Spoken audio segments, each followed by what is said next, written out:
China is sitting on a ticking time bomb. This isn't just any explosive package, but a debt bomb that could signify the curtain call for a globally ambitious drama, the Belt and Road Initiative. Today we will unbox this financial Pandora's box and what it means for China, the members of the BRI theatre troupe, and the audience worldwide. We're about to embark on a rollercoaster ride through China's international debt crisis. Let's start with the BRI. Before we delve into the depths of this debt debacle, it's essential to catch up with the background of our play. The Belt and Road Initiative, or BRI as it's more commonly known. Picture it as the grand stage where all the action is happening. Premiered by director Xi Jinping in 2013, the BRI was China's Broadway show to link Asia, Africa and Europe in a way that not even a star-studded revival of Cats could. The name refers to the ancient Silk Road, triggering images of bustling trade stalls, vibrant caravans and cultural exchanges that make Hamilton look like a high school play.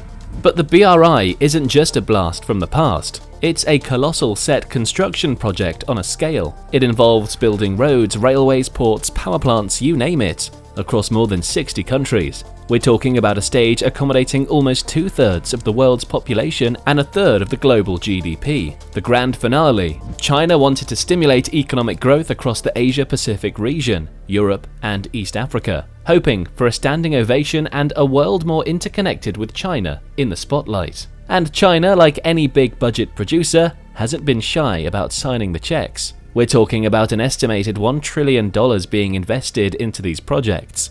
That's a trillion with a T, people. This isn't some half-hearted attempt at global outreach, it's a high-stakes play on the global stage. Now, it's not just about China and the countries receiving the investment, it's also about the countries that are involved in these projects as transit routes. Countries like Pakistan, with the China-Pakistan Economic Corridor, or Kenya, with its standard gauge railway. Each of these nations, regardless of their size or economic status, is a piece of this grand jigsaw puzzle that China is trying to put together. Sounds ambitious, right?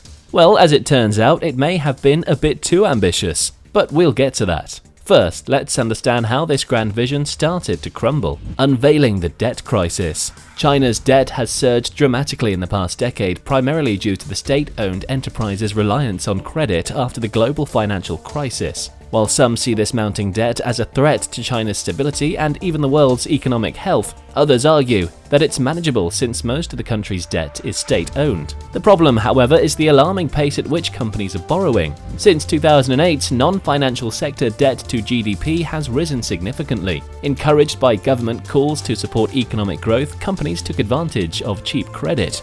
Estimates suggest that 2/3 of corporate debt lies with China's sprawling state-owned enterprises, many of which are unprofitable and inefficient.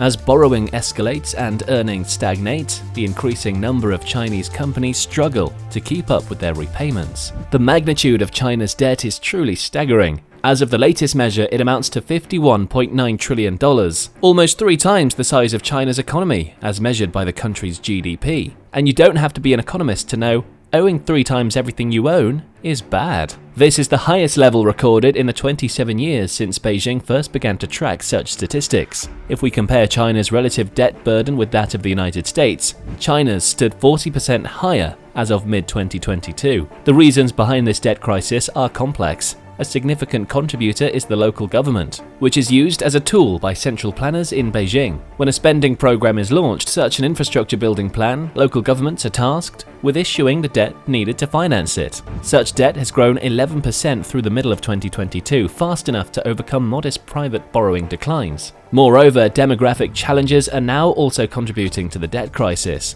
Due to the decades-long one-child policy, China now faces a shortage of young workers to support a large retired population. As a result, Beijing may need to rely on debt to meet its social security pension obligations. Centralized economic management dominated by state-owned enterprises is another factor. When grand programs fail to meet underlying economic needs, the losses and the accompanying debt can grow to massive proportions. While the situation is severe, it is not a harbinger of imminent disaster. Yet, instead, the debt burden and the need to redirect economic resources to carry it will limit the economy's ability to pursue other potentially promising investments. The debt issue, combined with demographic challenges and centralized economic decision-making, will likely slow China's economic growth pace and worsen the debt problem. As a comparison, other countries that experienced a similarly rapid increase in debt faced a financial crash or economic downturn. However, China's risk of a hard landing is arguably low due to its little overseas debt, high national savings rate, and state ownership of most of the debt, which gives the government the ability to manage the situation. Impacts on the debt crisis on the BRI. The impact of the debt crisis on the China's Belt and Road Initiative is profound and multifaceted, with consequences ranging from project delays to cancellations to a significant tarnishing of the BRI's reputation and credibility. The BRI has been a focal point for criticism following Aid Data's report, which found China's overseas lending to be worth a staggering $843 billion, including $385 billion of un- and underreported debt. This hidden debt has led to accusations of debt trap diplomacy, where China is alleged to use debt as a tool to expand its influence and leverage over borrowing countries. However, it's important to note that this debt crisis poses as much of a problem for China as it does for borrowing countries. Specific instances of BRI projects being affected by the debt crisis include the Hambantota port project in Sri Lanka and delays and cost overruns in Indonesia's Jakarta-Bandung high-speed rail. These problematic BRI projects showcase the lack of due diligence in China's international lending and the ineffectiveness of Beijing's reliance on implicit guarantees by borrowing governments for project viability and loan repayment. These issues have also frustrated Beijing's broader diplomatic goals of demonstrating its good neighborliness and have led to accusations that China seeks to use debt as a tool to gain leverage over countries in the global south. The BRI's hidden debt is an offshoot of the public-private partnership, aka PPP trend, that took off with China over the past decade, with local governments leveraging capital from the business sector to fund large infrastructure projects. However, these PPPs have often proven problematic, with many projects suffering heavy losses that eventually required a public bailout. A significant part of this hidden debt is associated with state-owned enterprises that often act as the local government's private partners in PPP projects, resulting in inefficient domestic investments, such as the infamous ghost towns that blight many parts of the country. Looking to the future, China's debt has risen dramatically in the past decade, primarily due to credit issued to state-owned enterprises post the global financial crisis. This debt mountain represents a possible threat to China's stability and the world's economic health. As borrowing increases and earnings flatline, many Chinese companies are struggling with their repayments, raising concerns about the country's financial health. In the span of a decade, China has emerged as the developing world's bank of choice, pouring hundreds of billions of dollars in loans into global infrastructure projects as part of its sprawling Belt and Road Initiative.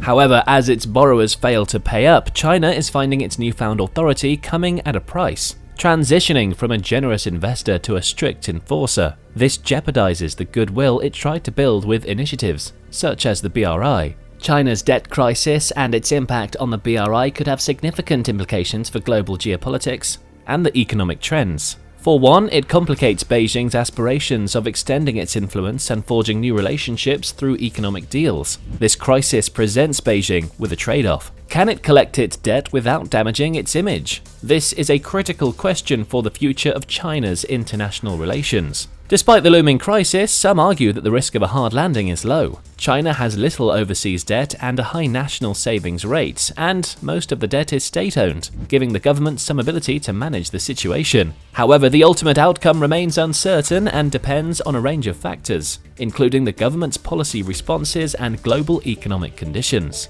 And so China's future hangs in the balance. Thanks for watching, and we'll see you again soon. Make sure to watch the next video.